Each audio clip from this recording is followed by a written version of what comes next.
கொடுவதாக ஆண்டவராகிய இயேசு கிறிஸ்து நாமத்தினாலே உங்கள் அனைவருக்கும் என்னுடைய வாழ்த்துக்களை நான் தெரிவித்துக் கொள்கிறேன். என்னுடைய பெயர் ரோலன். என்னுடைய தகப்பனார் பெயர் பால் இமானுவேல். சங்கரன் கோவிலிலே கர்த்தருடைய பணியை பூலைக்கண்ணியிலே கர்த்தருடைய பணியை நிறைவேற்றிக் கொண்டு வருகிறார்கள். சங்கரன் கோவிலிலே எங்களுடைய வீடு இருக்கிறது. நாங்கள் பிறந்து வளர்ந்ததெல்லாம் சங்கரன் கோவிலிலே. தேவனுடைய கிருபையினாலே இம்மட்டும் இருக்கிறேன் என்கிற நாமம் உள்ள ஆண்டவர் எங்களோடு கூட நடத்தி கொண்டு வந்து கொண்டிருக்கிறார். அப்பாவும் கூட இந்த நாட்களிலே பெரம்பூர் நம்ம சென்னையில் இருக்கக்கூடிய பெரம்பூர்ல அவர்களுக்கு கூட்டங்கள் உண்டு. ஆகையினாலே அவர்கள் வந்திருந்தார்கள். அவர்கள் காலையில அங்கே சென்றார்கள். நான் காலையில கிளம்பி இங்கே வந்தேன். ஆண்டவர் உங்கள் மத்தியிலே இப்படிப்பட்ட சந்தர்ப்பத்தில் ஒரு முக்கியமான தருணத்திலே வந்து கர்த்தருடைய வார்த்தையை பகிர்ந்து கொள்வதற்கு கர்த்தர் எனக்கு கொடுத்த இந்த நல்ல வாய்ப்பிற்காக நான் ஆண்டவரை துதிக்கிறேன். இதற்காக கர்த்தர் கருவிகளாக பயன்படுத்தின சபையினுடைய மூப்பர்கள், சபையார் அனைவருக்கும் என்னுடைய நன்றியை நான் தெரிவித்துக் கொள்கிறேன். நீங்கள் அறிந்த அண்ணன் சொன்னது போல நான் சென்னையில் இருக்க இந்த எஸ்ஆர்எம் யூனிவர்சிட்டியிலே நான் அசிஸ்டன்ட் ப்ரொஃபஸராக பணிபுரிந்து வருகிறேன். அங்கே இருக்கக்கூடிய ஆங்கில துறையிலே நான் இணைந்து பணிபுரிந்து கொண்டு வருகிறேன். என்னுடைய மனைவி இங்கே ஹோலி ஃபேமிலி ஸ்கூலிலே டீச்சராக அவள் வேலை செய்து கொண்டிருக்கிறாள். எனக்கு 2 பிள்ளைகள். மூத்தவன் பெயர் நாபோத் மேவி போசேத். என்னுடைய மூத்த மகனுடைய பெயர் நாபோத் மேவி போசேத். என்னுடைய இளைய மகன் பெயர் லூகா தியோபிலஸ். ஆக்கியோன் யாருக்கு எழுதினாரோ அவனுடைய பெயர். அதனால இதுதான் என்னுடைய 2 பிள்ளைகள். என்னுடைய மனைவி பெயர் சலோமி பிரிசிலா. வந்து கொண்டிருக்கிறார்கள். அந்த கொடி ஏற்றி முடிச்ச உடனே வந்துட்டு இருக்காங்க. கொஞ்சம் லேட் ஆயிடும், ஆனால் வந்து சேர்ந்துருவாங்க. ஆண்டவருடைய கிருபையினாலே வாழ்க்கையை ஓடிக்கொண்டிருக்கிறது. இதுதான் என்னுடைய பற்றிய ஒரு சிறிய அறிமுகம். ஒரு முக்கியமான தருணத்திலே உங்களை சந்திப்பதிலே நான் மிகுந்த மகிழ்ச்சி அடைகிறேன். 27 வருடங்களாக கர்த்தர் தம்முடைய சபையை தம்முடைய சுய ரத்தத்தினாலே சிந்தி சம்பாதித்து கொண்ட சபையை தாங்கி வழிநடத்தி கொண்டு வந்திருக்கிறார். தேவனுடைய பரிசுத்த நாமம் இன்றும் என்றும் சதா காலங்களிலும் மகிமைப்படுவதாக. இந்த 28வது வருஷத்திலே அடி எடுத்து வைத்திருக்கிற இந்த சபையாருக்கு இதுவரைக்கும் போகாத பாதைகளிலே நடக்க வேண்டிய சூழல்கள் ஏற்படலாம். எப்படிப்பட்ட காரியங்கள், சூழ்நிலைகள் நமக்கு எதிரே இருக்கிறதோ தெரியாது. ஆனால் ஒரு நிச்சயம் உண்டு. நான் எப்பொழுதுமே எல்லாருக்கும் என்னுடைய செய்திகளிலே அடிக்கடி சொல்லுகிற விஷயம், ஆண்டவரை பலரும் பல கோணத்திலே பார்த்திருக்கிறார்கள். ஒவ்வொருத்தரும் ஆண்டவரை எப்படி பார்க்கிறாங்கன்னா பலரும் பல கோணத்திலே பார்க்கிறார்கள். இயேசு விடுவிக்கிறார், இயேசு அழைக்கிறார், இயேசு ஜீவிக்கிறார், இயேசு வாழ்வழிக்கிறார் அப்படின்னு பலரும் பல கோணத்துல பார்க்கிறாங்க. என்னையை பொறுத்த மட்டும் தனிப்பட்ட விதத்துல நான் ஆண்டவரை பார்த்த ஒரு விஷயம் பார்த்து எனக்கு மிகவும் ஆறுதலாகவும் எனக்கு மிகவும் தைரியம் கொடுக்கிற விஷயம் என்ன தெரியுமா? ஆண்டவரை பல கோணங்களிலே பார்த்தாலும் நான் அவரை பார்க்கிறது இருக்கிறேன் என்பதாகும். ஆண்டவர் தம்முடைய பேர் என்னது? இருக்கிறேன். என்ன ஒரு பேருங்க! இன்னைக்கெல்லாம் வந்து ஒரு பேரை வைக்கிறதுக்குள்ள ஊழியக்கார போட்டு பாடா கொடுத்திடுறோம். எனக்கு ஏழையா பேரை கொடுங்க, வீலையா பேரை கொடுங்க, யோசிச்சு வைக்கிறோம் இல்லையா? நானுமே என் பையன் வந்து என் மூத்த மகன் வந்து என்னுடைய மனைவி கன்சீவ் ஆகிட்டு இருக்கும்போது 2 சாமுவேல் புஸ்தகத்தை வாசித்துட்டு இருக்கிறேன். எனக்கு மேவி போசேத்த வாழ்க்கையை பார்த்த உடனே அவ்வளவு சந்தோஷம். நான் மனசுல தீர்மானிச்சேன், எனக்கு பையன் பிறந்தா அவனுக்கு யார் பேர் தான் வைக்கணும். நானும் பாக்குறேன், மேவி போசேத்துங்கிற பேரை யாருமே வைக்க மாட்டேங்கிறாங்க. 2 காலம் முடங்கிறதுனால வைக்க மாட்டேங்கிறாங்கன்னா, நாபோத்துங்கிற பேரை யாருமே வைக்க மாட்டேங்கிறாங்க. நான் பார்த்தேன், என் பிள்ளைக்கு என்ன பேர் தான் வைக்கணுங்க? நாபோத் மேவி போசேத். அவன் 3 மாசம் கன்சீவா இருக்கும் போதே நான் சொல்லிட்டேன், பையன் பிறந்த அவனுக்கு பேர் என்னதான்? நாபோத் மேவி போசேத்து தான் என்று பெயர் சூட்டி. இப்படியெல்லாம் நம்ம யோசிச்சு வைப்போம். ஏழையா பார்த்து கொடுங்க. இன்னும் என் பேர் ஜெயில இருக்குன்னா ஜெயிலையா எழுதிங்க பார்த்து கொடுங்கன்னு, இப்படி கொடுங்க, அப்படி கொடுங்க, கிரீக்ல கொடுங்க, அதுல கொடுங்கன்னு கேட்போம். ஆனா ஆண்டவர் சர்வ ஞானம் உள்ள ஆண்டவர், அவர் தனக்கு என்ன பேர் வச்சுக்கிட்டாரு? மோசையிட்ட கேட்கிறாரு. மோசையை கேட்கிறாரு, ஆண்டவரே நீர் கூப்பிடுறீரு, உன்னை யார் அனுப்புனது அப்படின்னு நான் கேட்டா என்ன சொல்றதுன்னு கேட்டா ஆண்டவர் என்ன சொல்றாரு? என்ன பேருன்னு சொல்றேன்? இருக்கிறேன் என்கிற நாமம் உள்ள ஆண்டவர் இருக்கிறவராகவே இருக்கிறேன். என்ன ஒரு ஆச்சரியங்க! ஆண்டவர் தம்முடைய சர்வ ஞானத்துல அவருக்கு வச்ச பேர் என்னதுங்க? சிம்பிளா வச்சுட்டு போயிட்டார். எல்ஷடாய், எல்ரோஹி, இதெல்லாம் தங்களுடைய அனுபவத்தின் மூலமாக மக்கள் அவருக்கு வச்ச பெயர். நல்ல கவனிங்க. ஒவ்வொருத்தரும் பேர் வைக்கிறாங்கல்ல, ஆபிரகாம் பேர் வைக்கிறாருல்ல, ஈசாக்கு பேர் வைக்கிறாருல்ல, ஒவ்வொருத்தரும் ஆகார் பேர் வைக்கிறாங்கல்ல, இவங்கெல்லாம் தங்களுடைய அனுபவத்தை வைத்து ஆண்டவர் இப்படிப்பட்டவர், அவர் சர்வ வல்லமையுள்ளவராக இருக்கிறார், அவர் என்னை காண்கிற தேவன் அப்படின்னு இவங்க தங்களுடைய அனுபவத்தின் அடிப்படையிலே தேவனை புரிந்து கொண்டு அவருக்கு வைத்த பெயர்கள் தான் இதெல்லாம். ஆனா தேவன் தன்னை அறிமுகப்படுத்தும் போது அவர் தனக்கு வச்சுக்கிட்ட பேர் என்னதுங்க? இருக்கிறேன். அப்பா, என்ன வார்த்தைங்க! இருக்கிறேன். நீங்க 1000 வருஷத்துக்கு முன்னாடி போனாலும் அவர் இப்படிதான் இருக்கிறாரு, இருக்கிறார். நீங்க 1000 வருஷத்தை தாண்டி போனாலும் அவர் இருக்கிறார். நித்திய துவக்கத்துக்கு போனாலும் இருக்கிறார், நித்திய முடிவுக்கு போனாலும் இருக்கிறார். தேவாலயத்தின் உப்பரிகையில என்ன செய்யறாருங்க? இருக்கத்தான் செய்கிறார். பூமியின் தாழ்விடங்களிலேயும் இருக்கிறார். 139 சங்கீதத்துல சங்கீதக்காரன் சொல்றார், உங்களுடைய பாவிக்கு மறைவாக நான் எங்கே போவேன்? நான் ஆகாயத்துக்கு எல்லை வரைக்கும் செட்டை அடிச்சு பறந்து போனாலும் அங்கேயும் நீ என்ன செய்யறது? இருக்கிறீர்கள். நான் சமுத்திரத்துல போய் படுக்கையை போட்டாலும் அங்கேயும் என்ன செய்யறது? இருக்கிறேன். உங்களுடைய பிரச்சனத்தோட என்னால வேலை செய்ய முடியாது, போக முடியாது, போக முடியாது. மரண இருளின் பள்ளத்தாக்கிலே நடந்தாலும் பொல்லாப்புக்கு பயப்படேன். ஏன்? தேவரே என்னோடு கூட இருக்கிறீர், இருக்கிறீர், இருக்கிறீர். கர்த்தர் இருக்கிறாருங்க, கர்த்தர் இருக்கிறார். அப்படியே படகுல சீஷர்கள் தான் போய்கிட்டு இருக்கிறாங்க. அவங்களுக்கு எல்லாம் நல்ல எக்ஸ்பீரியன்ஸ், எல்லாருமே மீனவர்கள் தான். ஆனா அந்த மீனவர்களே பயப்படுறாங்க. ஐயோ முங்கிரும் போலயே, கப்பல் முங்கிரும் போலயே, படகு முங்கிரும் போலயே பயப்படுறாங்க. ஆனா அவங்க கூட இருக்கிறது யாருங்க? இருந்தது யாரு கூட? இயேசு கிறிஸ்து இருக்கிறார். இருக்கிறேன் என்கிற நாமம் இல்லாதவர் இருக்கிறார். சில வருஷங்களுக்கு முன்னாடி ஒரு பையன் வந்து ஆழ்துளை கிணற்றுல ஒரு போர்வெல்ல விழுந்துட்டான். உங்களுக்கு தெரியுமா? சுர்ஜித்ல ஒரு 16 மணி நேரம் உட்கார்ந்து ஃபுல்லா எல்லா மீடியாவும் லைவ் பண்ணிட்டு இருந்தாங்க. சுர்ஜித்தை காப்பாத்தணும், சுர்ஜித்தை காப்பாத்தணும்னு ட்ரில்ல போட்டு போக்குறாங்க, எல்லாம் பாக்குறாங்க, கேமரால அப்படி ஆற்றுறது தெரியுது. ஆனா அந்த பையனை கடைசி என்ன செய்ய முடியல, காப்பாற்ற முடியல. ஆனா எனக்கு ஒரு நிச்சயம் இருக்குது, யாருமே போக முடியாத, யாரும் நுழைய முடியாத, வெறும் கேமராலால தூரமா நின்று பார்க்க முடியுது அந்த சுர்ஜித்து கூட யார் இருந்திருப்பாருங்க? இருக்கிறேன் இருந்திருப்பார், இருக்கிறேன் இருந்திருப்பார். அதனால நான் இன்னைக்கு நீங்க என் பிரசங்கத்துல இருந்து உங்களுக்கு என்ன விளங்குதோ விளங்கலையோ, உங்களுக்கு என்ன புரியுதோ புரியலையோ, உங்க மனசுல ஆழமா பதிகிற வேண்டிய ஒரு வார்த்தை என்ன தெரியுமா? இருக்கிறேன் இருக்கிறார், இருக்கிறேன் இருக்கிறேன். நான் எப்பவுமே என்னை அப்படியே துடிக்க வைக்கிற, என்னை அப்படியே உற்சாகப்படுத்துற ஒரு விஷயம் தெரியுமா? கர்த்தர் என்ன செய்யறாருங்க? இருக்கிறார். சிந்துபாத்து கதையை வந்து இந்த தினத்தந்தில ஒரு 3 கட்டத்துல போட்டுக்கிட்டே வருவாங்க. அதுல ஒரு கதை ஒரு தடவை சின்ன வயசுல படிச்ச ஞாபகம் இருக்கு. திடுதுப்புன்னு சிந்துபாத்து போட்டை விட்டு இறங்கி எல்லாரும் கப்பலை விட்டு இறங்கி அந்த கப்பல்ல போய் நல்ல நெருப்பெல்லாம் வச்சு சமைக்க ஆரம்பிச்சிருக்கிறாங்க. சமைக்க ஆரம்பிச்சும் போது பார்த்தா திடீர்னு லைட்டா பூமி ஆடி இருக்கு. பூமி ஆடி இருக்குன்னு என்னென்னு பார்த்தா அவங்க இறங்கினது வந்து ஒரு திமிங்கலத்து மேல என்ன செஞ்சிருக்கிறாங்க? இறங்கி இருக்காங்க. அதுதான் லைட் என்ன செஞ்சிருக்கிறீங்க? ஆட்டி இருக்குது. இன்னைக்கு நிறைய பேர் வந்து என்னதெல்லாமோ வந்து ஆக்கிரமிச்சு மேல ஏறி விட்டாரலாம், என்னெல்லாம் செய்யலாம். ஆனா லைட்டா கீழே அசைக்கும் போது என்ன செய்யும்? தெரியும். இருக்கிறேன் என்ன செய்கிறார்? இருந்து கொண்டே இருக்கிறார். இருக்கிறேன் இருந்து கொண்டே இருக்கிறார். காலங்கள் மாறலாம், சூழ்நிலைகள் மாறலாம், மக்கள் மாறலாம், இல்லையா? மாற்றம் ஒன்றே மாறாதது. எல்லாரும் மாறலாங்க. சூழ்நிலைகள் மாறலாம், மக்கள் மாறலாம், காலங்கள் மாறலாம், எல்லாம் மாறலாம். ஆனா ஆண்டவர், நீங்களே நினைச்சு பாருங்களேன், நிறைய பேர் இன்னைக்கு நம்ம கூட ஒன்னா இருந்தவங்களா இப்ப என்ன இல்லைங்க? இல்ல. மனதின் யோசனைகள் மனுஷனுடையது, நாவின் பிரதித்திரமோ கர்த்தரால் வரும். சில நேரத்துல நம்ம நல்லாதான் பேசணும்னு யோசிப்போம், என்னத்தையோ ஒரு வார்த்தையை விட்டுருவோம், அது நிமித்தம் நல்லா போயிட்டு இருந்த உறவெல்லாம் என்ன செஞ்சிடும்? போயிடும். மக்கள் மாறலாம், தனிமைப்படுத்தப்படுவோம், தூரப்படுத்தப்படுவோம், சூழ்நிலைகள் மாறலாம், வறுமையில் இருக்கலாம், பெரிய நல்ல செல்வத்துல இருக்கலாம், எல்லாம் மாறிக்கிட்டே இருக்குங்க. ஆனா எது மாறினாலும் மாறாட்டினாலும் யார் மாறாம இருந்து கொண்டே இருக்கிறார்?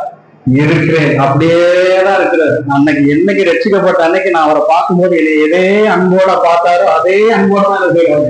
இருந்து கொண்டே இருக்கிறார். நான் எவ்வளவு தூரம் போனாலும் அவர் என்னோடு என்ன செய்து கொண்டிருக்கிறார்? இருந்து கொண்டே இருக்கிறார். ஆகையினால இந்த காலை நேரத்துல இந்த 27 ஆண்டுகள் நிறைவு செய்து புதிய வருஷத்திற்குள்ளாக நுழைகின்ற இந்த சபையாருக்கு நான் சொல்லுகிற காரியம், இருக்கிறேன் என்கிற நாமம் உள்ள ஆண்டவர் நம்மோடு கூட இருந்து கொண்டே இருக்கிறார். இருக்கிறேன் இருக்கிறார், இருக்கிறேன் இருக்கிறார், இருக்கிறேன். பழைய பாட்டுலதான் எல்லாரும் தேவாலயத்துக்கு போவாங்க. ஆனா புதிய பாட்டுல தேவாலயத்தை நம்ம தான் சுமந்துக்கிட்டு போறோம். நீங்களே தேவனுடைய ஆலயம்.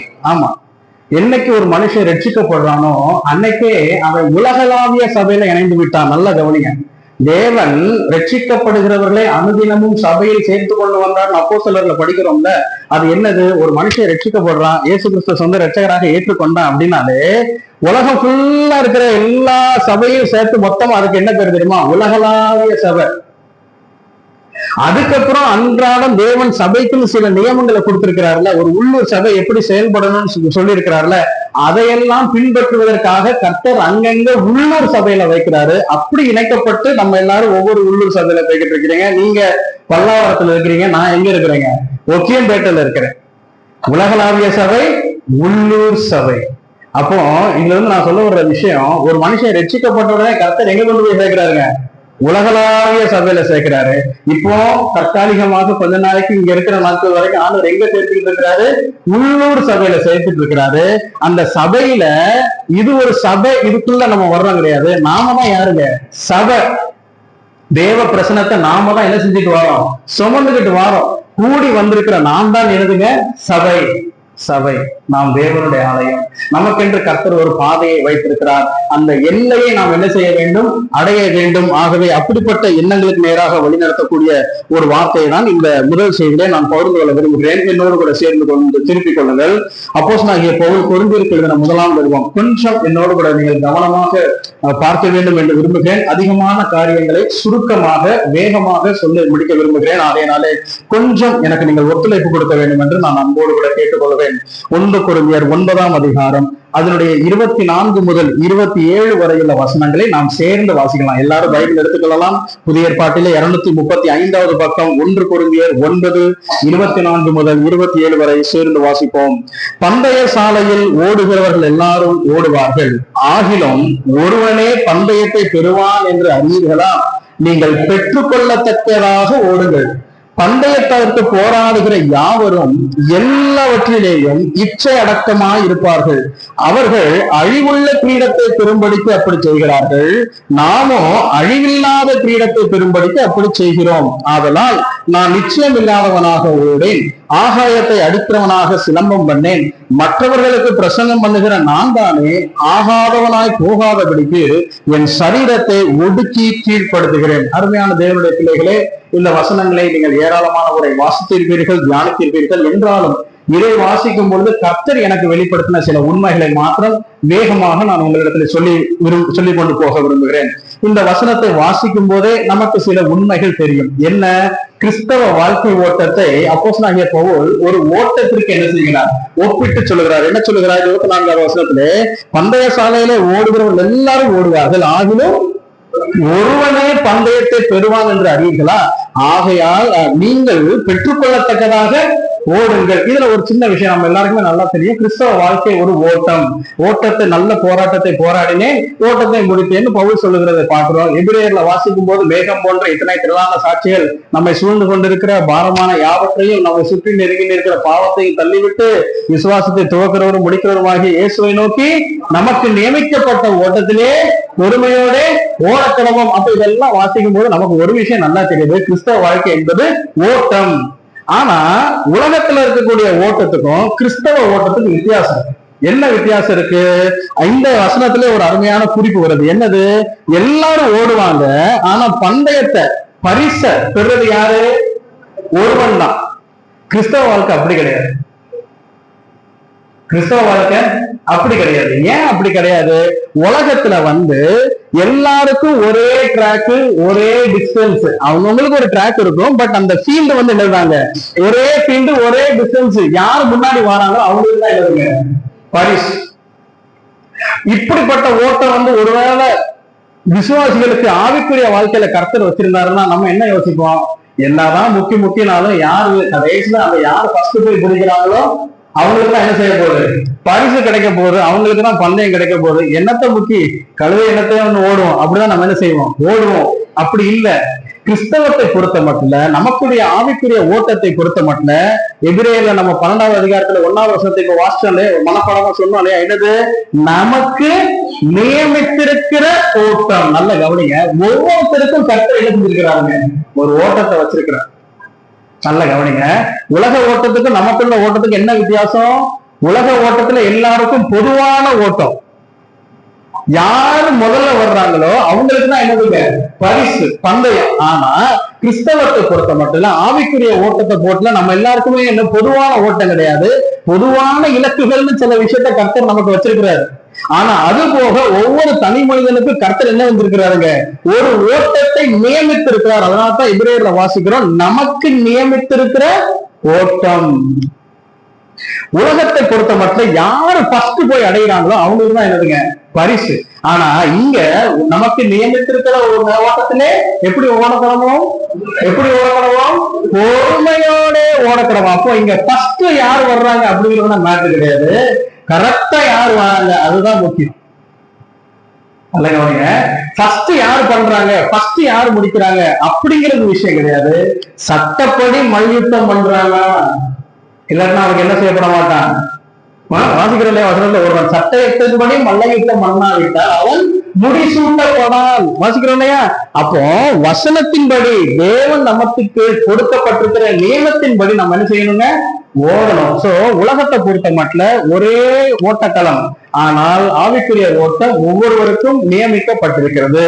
உலகத்தை பொறுத்த மட்டுமே யார் முதல் போகிறார்களோ அவர்களுக்கு தான் பந்தயம். ஆனால் ஆவிக்குரிய ஓட்டத்திலே முதலாவது அடைகிற விஷயம் அல்ல, மாறாக சரியாக வசனத்தின்படி ஓடுகிறோமா அவர்களுக்கு தான் என்னதுங்க வெற்றி, அவர்களுக்கு தான் வெற்றி.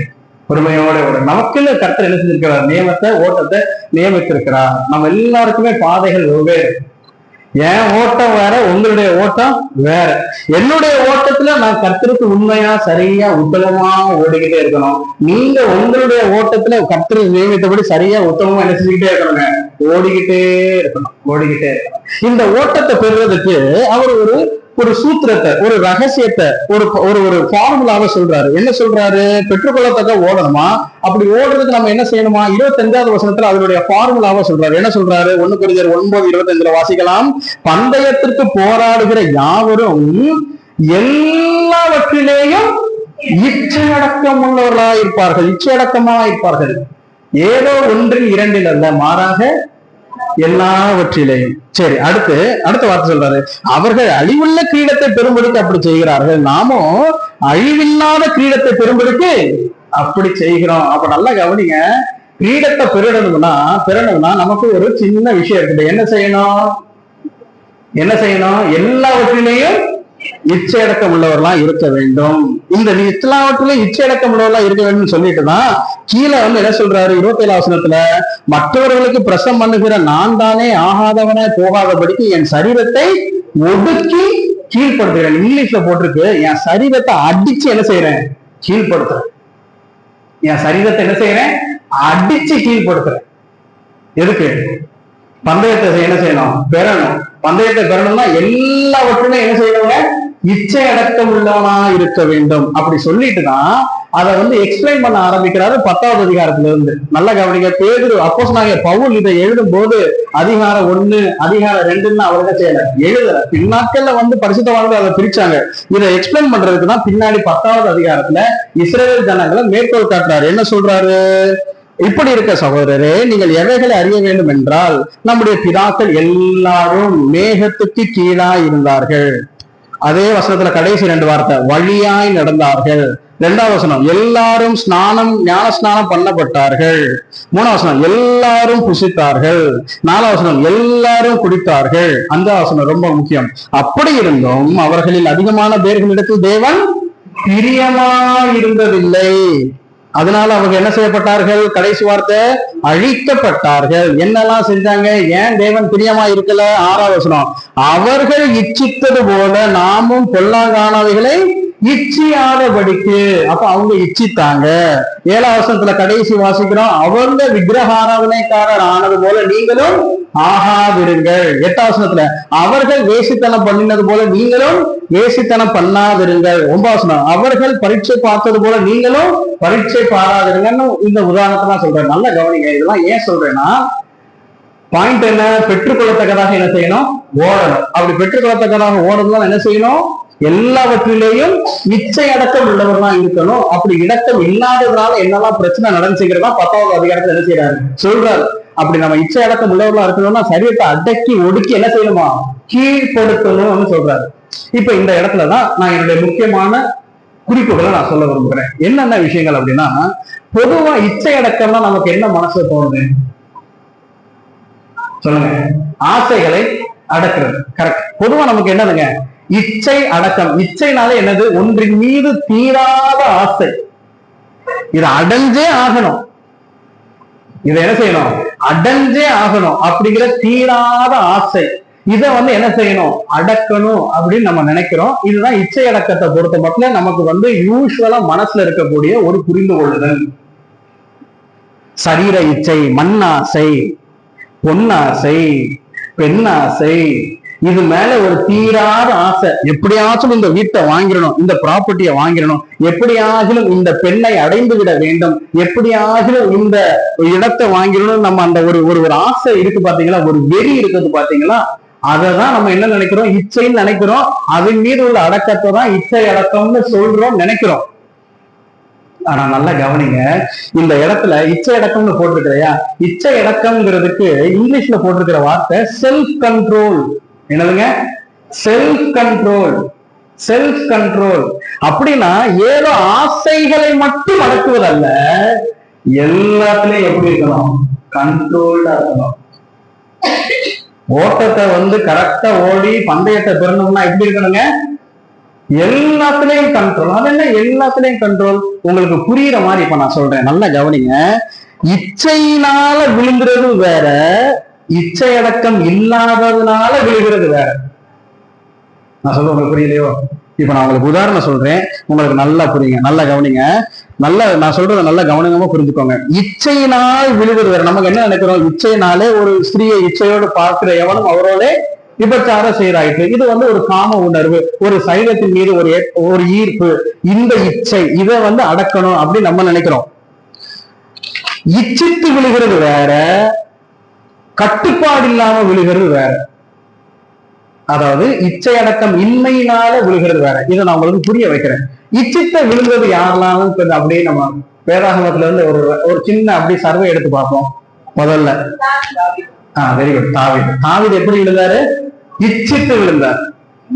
எல்லாரும் யுத்தத்துக்கு போறாங்க, ராஜாக்கள் யுத்தத்துக்கு போற நாட்கள இவரு என்ன செஞ்சுட்டு இருந்தாருங்க, பகல்ல நல்லா தூங்கிட்டு மாலையில என்ன செஞ்சிருக்காரு, உப்பரையில உலாத்திக்கிட்டு இருந்தாரு. பார்த்தாரு, இச்சித்தாரு, விழுந்தாரு. இது இச்சையினால விழுந்தது. ஏவாள் அவள் அந்த கனி பார்வைக்கு இன்பமும் புசிப்புக்கு நல்லதும் இச்சிக்கப்படத்தக்க விருட்சமா இருக்கிறது என்று கண்டு இச்சித்து புசித்து விழுந்தார். புரிஞ்சுச்சா? இதெல்லாம் இச்சித்து விழுந்தது. ஆகான் எரிகோல இருக்கக்கூடிய எந்த பொருளையும் நீங்க என்ன செய்யக்கூடாது, எடுத்து வைக்க கூடாதுன்னு சொன்னாரு. இவர் பார்த்தாரு, இச்சித்து அவர் என்ன செஞ்சாருங்க, எடுத்து தோண்டி ஒழிச்சு வச்சாரு. உங்களுக்கு விளைவு தெரியும், இச்சித்து விழுந்தார்கள். சிம்சோன், எனக்கு அந்த பொண்ணுதான் வேணும் கேட்டார், இச்சித்து என்ன செய்தார், விழுந்தார். அம்னோன் இல்லையா, அம்னோன் தாமார் இச்சித்து எனக்கு அவள் அடைய வேண்டும் என்பதற்காக நாடகம் எல்லாம் ஆடி இச்சித்து விழுந்தான். சாலமோன், என் கண்கள் இச்சித்த ஒன்றையும் நான் என்ன செய்யறேங்க, என்ன மனுஷங்க, ஆண்டவர் ஞானத்தை நீ கேட்காத ஐஸ்வர்யத்தையும் உனக்கு தாரு, நீ ரொம்ப நல்லா கேட்டப்பா, நல்லா ஜோம் பண்ணப்பான்னு கேட்டானா, பின்னாட்கள் எழுதுறாரு, என் கண்ணு இச்சித்ததை ஒண்ணு கூட நான் என்ன செய்யறாங்க, பார்த்தா பிடிக்கிறா, இந்த ஏரியா வளர்ச்சி போடணுமா, போடு, அவ்வளவுதான் முடிஞ்சு. அந்த பொண்ணு பிடிச்சிருக்க, வளர்ச்சி போடு, முடிஞ்சு வச்சு. இச்சித்த ஒன்றையும் விளக்கவில்லை. நல்லா கவனிங்க. இப்போ நம்ம இந்த உதாரணத்தெல்லாம் நீங்க பாத்தீங்கன்னா, ஒண்ணு மண்ணாசை, இல்லாட்டி பொன்னாசை, இல்லாட்டி பெண்ணாசை, இதெல்லாம் பார்த்து ஆசைப்பட்டு இச்சித்து விழுந்துட்டாங்க. நான் சொல்றது நல்லா புரியுதுல? இதெல்லாம் இச்சையினால உள்ள வீழ்ச்சி. நல்லா புரிஞ்சுக்கிட்டே வரீங்கல்ல? இதெல்லாம் இச்சையினால உள்ளாச்சு. நல்லா கவனிங்க. இப்படி இச்சித்து விழுவது ஈஸியா கண்டுபிடிச்சிடலாம். மண்ணாசை கூடாது, பொன்னாசை கூடாது, பெண்ணாசை கூடாது, இப்படிலாம் நம்ம இச்சிக்க கூடாது, இதுல விழுந்துட கூடாதுங்கிறத நம்ம ஈஸியா கவனமா இருக்க முடியும். கரெக்ட் தானங்க? ஏன்னா வேற ரொம்ப தெளிவா சொல்லுதுல, இதெல்லாம் கூடாதுன்னு சொல்லுது. நீங்க சொன்ன மாதிரி டக்குன்னு உங்களுக்கு இத்தனை உதாரணம் வருது. உதாரணம் வந்ததுனால ஐயோ நம்ம இப்படி என்ன செய்யக்கூடாது, இருக்கக்கூடாதுன்னு கவனமா இருக்கும். நான் சொல்றேன் உங்களுக்கு புரியுதுல? இச்சித்து விழுகிற மாட்டோம். ஆனா இச்சை அடக்கம் இல்லாததுனால, அந்த செல்ஃப் கண்ட்ரோல் இல்லாததுனால விழுந்தவங்க அந்த லிஸ்ட் கொஞ்சம் எடுங்க பார்ப்போம். இப்ப இச்சித்து விழுந்ததுக்கு லிஸ்ட் போட்டீங்கல்ல, இச்சித்து விழுந்ததுன்னா இந்த மாதிரி ஆசைப்பட்டு இப்படி எல்லாம் கஷ்டப்பட்டாங்க, தப்பு பண்ணாங்க, ஒரு லிஸ்ட் போட்டீங்கல்ல, டக்குன்னு மனசுல வந்தது யாரு? டக்குன்னு மனசுக்கு வந்தது யாரு? தாவீது. அங்கிருந்தே வருவோம். தாவீது இச்சித்து விழுந்தாரு. நான் கேட்கிறேன், சவுல்கிட்ட என்ன தப்பு? சவுல் என்ன தப்பு பண்ணாரு? சவுல் என்ன தப்பு? வெரி குட், அருமையா சொன்னீங்க. இங்க கரெக்டா சொன்னீங்க. நம்ம எல்லாருக்கும் நல்லா தெரியும், சவுல்ட்ட வந்து 7 நாள் நான் வர்ற வரைக்கும் என்ன செய்யணும், காத்திருக்கணும். கில்கால்லாம் நான் வருவேன், அது வரைக்கும் காத்திருக்கணும்னு சொன்னாரு. இவர் என்ன பண்ணிட்டாரு, அவர் என்ன பண்ணிட்டாருங்க, காத்திருக்க முடியல, பலியிட்டாப்ல. அடுத்து அது ஏன் பலியிட்டாப்ல, பெலிஸ்தர் வந்துட்டாங்க. பெலிஸ்தர் வந்துட்டாங்க. இந்த மக்களும் தான் கூட என்ன செய்யலைங்க, இல்ல எல்லாம் கொஞ்சம் கொஞ்சமா கலந்து போய்கிட்டு இருக்காங்க, நீரும் வர மாட்டேங்கிறாரு. நான் என்னதான் செய்யறது, நீரும் வரல, இவங்களும் கிளம்பி போறாங்க, அவன் எதிர்த்து வாரான். இப்ப இந்த சூழ்நிலையை பார்த்த உடனே பதட்டமாகி பதட்டத்தை கட்டுப்படுத்த முடியல. நல்லா கவனிங்க, பதட்டத்தை கட்டுப்படுத்த முடியல, பயத்தை கட்டுப்படுத்த முடியல. அதனால டக்குன்னு என்ன பண்ணிட்டாருங்க, இது 13ஆம் அதிகாரம். 15ஆம் அதிகாரத்துக்கு வரும். 15ஆவது அதிகாரத்துல அமலேக்கில எல்லாரும் என்ன செஞ்சிடணும், அழிச்சு போட்டுறணும். அங்கேயும் அதை என்ன பண்ணிட்டாரு, நலமானதையெல்லாம் வச்சுட்டாரு. அதை கூட ஒரு வகையில இச்சித்து வச்சுட்டாரு. ஏன்னா கொடுமையானதெல்லாம் எல்லா சொத்துக்களா இருந்தாலும் கொண்டு போட்டுட்டு நல்ல கொழுகுன்னு இருந்ததெல்லாம் வச்சுக்கிட்டு இதெல்லாம் உமக்கு வழிடுறதுதான் என்ன செஞ்சிருக்கேன் வச்சிருக்கேன்னு சொல்லிட்டாரு. நல்லா கவனிங்க. இப்போ தாவீதுடைய பாவத்தை எடுத்துக்கோங்க, தாவீதுடைய பாவத்தை எடுத்துக்கோங்க, எது பத்சேபாள்கிட்ட இருந்தப்போ. சவுலினுடைய பாவத்தை எடுத்துக்கோங்க, எது கில்கால்ல பலியிட்டது. அப்பவே சொல்லிட்டாரு, ராஜபாளையம் உன்ட்ட என்ன செய்யாது இருக்காதுன்னு சொல்லிட்டாரு. இப்ப இந்த 2 தவறுல எந்த தவறு ரொம்ப மோசமான தவறு, இச்சித்து விழுந்தது எந்த அளவுக்கு தவறோ அந்த அளவுக்கு தவறு இச்சையடக்கம் இல்லாமல் விழுந்தது, அதாவது கட்டுப்பாடு இல்லாமல் விழுந்தது. புரியுதுங்களா? இச்சித்து விழுகிறது எந்த அளவுக்கு தவறோ அந்த அளவுக்கு தான் இச்சையடக்கம் இல்லாமல். இச்சையடக்கம் இல்லைன்னா உடனே அவங்க வந்து இச்சிக்கிறாங்கன்னு அர்த்தம் கிடையாது, கட்டுப்பாடு இல்லாமல். அதுக்கு இன்னொரு வார்த்தை நான் சொல்றேன், ஏன்னா ஆங்கிலத்துல செல்ஃப் கண்ட்ரோல் போட்டிருக்குதுல, இச்சையடக்கம்ங்கிற வார்த்தைக்கு பதிலா நான் வேற ஒரு வார்த்தையை போடுறேன், சுய கட்டுப்பாடு இல்லாமல் ஒரு விஷயத்தை செய்யறாரு பாத்தீங்களா. அதுதான் அவருடைய ராஜபாலத்துல இருந்து எங்க கொண்டு போயிருச்சுங்க, கீழே கொண்டு வந்துருச்சு. ஆபிரகாம் என்ன தப்பு பண்ணாரு, ஆபிரகாம் தப்பு பண்ணார வாழ்க்கையில, தப்பு பண்ணாரு. ஆபிரகாம் என்ன சொல்றாரு, ஆபிரகாம் தப்பு பண்ண என்ன தப்பு பண்ணாரு, வைஃப வந்து சகோதரின்னு சொன்னாரு. அழைச்சது யாரு, மகிமையின் தேவன். மகிமையின் தேவன் அவருக்கு தரிசனமாகி, சரி அப்பவே முதலையே சொல்லிட்டாரு, ஏம்மா நான் போறப்பெல்லாம் நீ வந்து என்னன்னு சொல்லிடணும், சகோதரின்னு சொல்லிடணும். அதனால உள்ள விளைவு அந்தமா உண்மையிலே சாராளுடைய லைஃப பாத்தீங்கன்னா, இப்படி ஒரு கண்டிஷன் போட்டு முன்ன பின்ன தெரியாத இடத்துக்கு வானு கூப்பிட்டா எத்தனை மனைவிமார்கள் ஒத்துக்குவாங்க. சாராளுடைய லைஃப்லாம் என்ன லைஃப்ங்க, நான் போற இடத்துல எல்லாம் வந்து நீ வந்து என்ன செய்யணும், சகோதரன்னு சொல்லணும். இப்படி சகோதரன்னு சொன்னதுனால இவரு சேஃப், ஆனா யாருக்கு ரிஸ்க், இந்த அம்மாவுக்கு ரிஸ்க். ரிஸ்க் எடுத்தாலும் பரவாயில்லையா, நான் உங்க என்ன செய்யறேன் வாரேன்னு சொல்றாங்க, அதான் மனைவி. ஓகே, நல்லா கவனிங்க. ஆபிரகாம் பஞ்சம் வந்துச்சு, பஞ்சம் வந்துச்சா, பஞ்சம் வந்துச்சு. கூட்டிட்டு வர்றது யாரு, ஆண்டவர். கூட்டிட்டு வர்றது யாரு, ஆண்டவர். ஆண்டவர் தான் காரான் ஊர்ல இருந்து, ஊருங்கிற மெசொப்பொத்தாமியா கல்தையா நாட்டுல இருக்கக்கூடிய ஊருங்கிற ஊர்ல இருந்து கர்த்தர் கூட்டிட்டு வராரு. ஆறான்ல வந்து தங்குறாங்க. இப்போ ஆதியாகமம் 11ஆவது அதிகாரம் முடியுது. 12வது அதிகாரத்துல அங்க இருந்து காரானுக்கு வராங்க, அங்க தங்குறாங்க. இப்போ பஞ்சம் வந்துருச்சு. பஞ்சம் வந்த உடனே எங்க போனாங்க, எகிப்துக்கு போனாங்க. இது சரியா தப்பா, தப்பு. என்ன செஞ்சிருக்கணும், பஞ்சம் வந்தா என்ன பண்ணிருக்கணும், ஆண்டவர்கிட்ட கேட்டுக்கணும், என்ன செய்யணும் ஆண்டவர்கிட்ட செஞ்சிருக்கணும், கேட்டுக்கணும். கேட்காம இவங்க என்ன பண்ணிட்டாங்க, அந்த இடத்துல கட்டுப்பாடு இல்லை. எது ஒரு தேவைன்னு வரும்போது, வயிறு காயும் போது, கஷ்டம் வரும்போது ஆண்டவரை மறந்தாச்சு, தன்னுடைய சுய சித்தத்தை செயல்படுத்த கூடாது என்கிற கட்டுப்பாடு யாருக்கு இல்லை, ஆபிரகாமுக்கு இல்லை. அதனாலதான் அங்க போனதுனால வந்தது யாரு, எகிப்துல வந்து சாராய் நிமித்தம் நிறைய ஈவுகள் கொடுத்தாங்கல்ல, அதுல வந்ததுதான் யாரு, எகிப்திய பெண் ஆகார். 10 வருஷம் ஆகுது, 10 வருஷம் தங்குறாங்க. இப்ப 85 வயசு ஆயிடுச்சு. 75 வயசு காரான்ல வரும்போது ஃபாஸ்ட் ஃபார்வர்ட் பண்ணுங்க, 14ஆவது அதிகாரத்துக்கு வரும்போது ஆபிரகாமுக்கு 85 வயசு ஆயிடுச்சு. திருப்பியும் தப்பு பண்றாரு. என்னது, 10 வருஷம் ஆச்சு, ஆண்டவர் சொன்னாரு, ஒண்ணு என்ன செய்யல, நடக்கல. பேசாம என்ன பண்ணிடலாம், சாராய நீ வந்து சாராயோட சேர்ந்துக்கோங்கன்னு மனைவி சொல்ல, இவரும் அதுக்கு என்ன செஞ்சுட்டாருங்க, உடன்பட்டு விட்டார். அந்த இடத்துலயே கட்டுப்பாடு இல்லை. ஆகார் அந்த இடத்துல அவருக்கு என்ன இல்லைங்க, சுய கட்டுப்பாடு இல்லை. நல்லா கவனிங்க. இச்சித்து விழுகிறது ஒரு பக்கம்னா சுய கட்டுப்பாடு இல்லாம விழுகிறது இன்னொரு பக்கம். என்னைக்குமே இச்சித்து விழுகிறதுல கவனமா இருந்துருவோம். ஆனா கட்டுப்பாடு இல்லாம நிறைய தப்பு பண்ணிடுறோம். பேச்சுல கட்டுப்பாடு கிடையாது, வார்த்தையில கட்டுப்பாடு கிடையாது, பார்வையில கட்டுப்பாடு கிடையாது.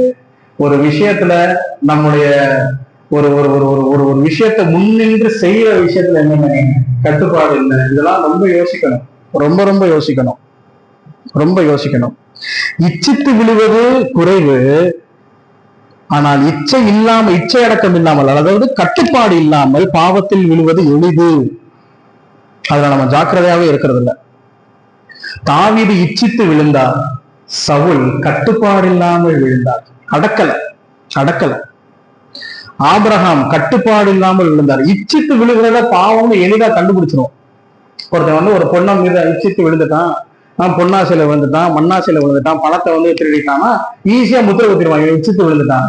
ஆனா மத்த உணர்வுகள் இருக்கு பாத்தீங்களா, பயம், பதட்டம், கோபம், பொறாமை, இத கட்டுப்பாடு இல்லாம பேசிடுறோம் பாத்தீங்களா, செஞ்சிடுறோம் பாத்தீங்களா. இத பாவமே நம்ம மனசு என்ன செய்யறது இல்லை, நினைக்கிறதே இல்லை. ஆனா அதுவும் இச்சித்து விழுகிறது எந்த அளவுக்கு பாவமோ அந்த அளவுக்கு எதுவும் பாவம் தான், இதுவும் பாவம் தான். இச்சித்து விழுகிறத ஈஸியா அடையாளம் கண்டுக்கலாம். ஆனா கட்டுப்பாடு இல்லாம விழுகிறத ஈஸியா அடையாளம் கண்டுக்க முடியாது, கண்டுபிடிக்கவே முடியாது. நமக்கு அது தெரியாது, அது பாவமே தெரியாது.